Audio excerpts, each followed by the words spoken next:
బ్రహ్మజ్ఞానం కోసమని కైలాసానికి వెళ్ళారు. ఎందుకు శివుడు ఇస్తాడని విన్నారు. వాళ్ళు వెళ్ళేటప్పటికల్లా ఎలా కనబడ్డాడో తెలుసా శివుడు మీకు? వాళ్ళు వెళ్ళింది ప్రదోష కాలంలో. శివుడు నాట్యం చేస్తున్నాడు. వీళ్ళేమో సనక సనందనాథులు యోగులు. వాళ్ళు ప్రశాంతంగా కూర్చొని ఏకాంతంలో భగవంతుని చింతన చేసేవాళ్ళు. వీళ్ళు వచ్చి చూసేటప్పటికల్లా శివుడి దగ్గర నానా పటాటోపం ఉంది.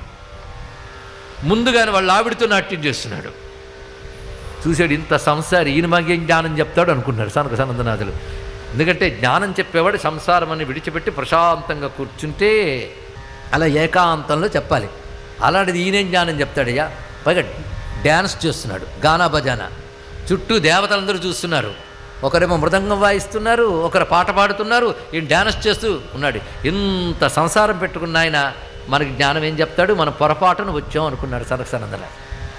ఎందుకైనా మంచిది ఈ సందట్లో ఆయన కూడా గమనించడం, మనం వెళ్ళిపోదాం పదా అని సనక సనందనాథులు వెనక్కి వెళ్ళిపోతున్నారు.